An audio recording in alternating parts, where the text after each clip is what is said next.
Today's video ay magluluto tayo ng chicken. Ito ay hapunan pala guys ng aking amo. Breast chicken. So ito yung mga guys, mga ingredients. So yan, hiniwa ko yung manok ng pa-cubes siya guys. Yan, pa-cubes. Kinubes ko siya. Tapos ayan, dalawang yogurt yan guys. So dalawang kasi yun plate na manok. So, dalawang yogurt siya. Yogurt yan dito sa Saudi. So, ihalo natin siya dyan, guys. Ayan. Haggard kayo si Inday. Sunod is black pepper. So, isang kutsaritang maliit lang, guys. 1 teaspoon. Next is, yan, paprika siya, guys. Ang paprika dyan is 2 kutsarita. 2 teaspoon siya. 2 teaspoon ang nilagay ko siya. 2 teaspoon. Tapos, para may lasa siya. Masarap yung paprika kasi. Tapos, olive oil. Siguro ang olive oil siguro guys is isang kutsara lang. Isang kutsara ang ilagay dyan. Tapos yan ay spices yan guys. Optional lang. Kung mayroon kayong magic sarap, pwede yan. Pero yan, optional yan lang.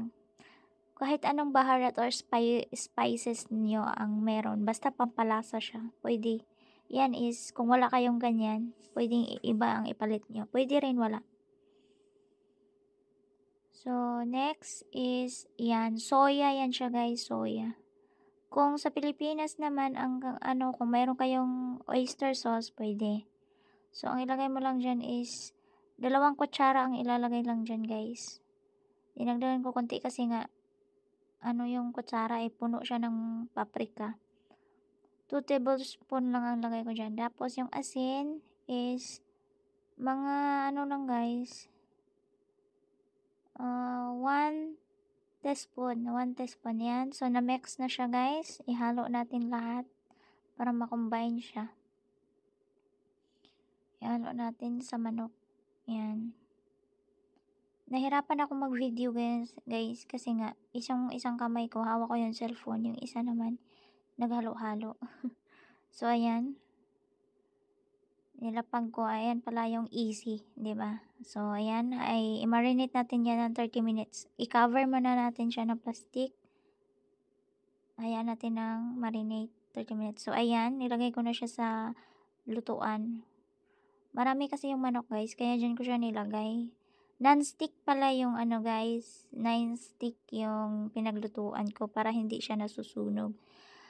Ano lang natin yan, wag nyo halu-haluin yung manok guys kasi para hindi siya nadurog, buo pa rin siya. At tanggalin lang natin yung tubig yan, ay paano natin niya hanggang maubos yung tubig, yung sauce niya. Kasi gusto ng mga alaga ko is yung dry siya. So ayan, sa ilang minutong pagkulo-kulo, di ba? Basta yun na yun. Tapos, kailangan medyo, siya guys, medyo tuyo siya na medyo brown. Yan, medyo dry lang siya konti. So, ayan, ilang minuto. Naging na siya.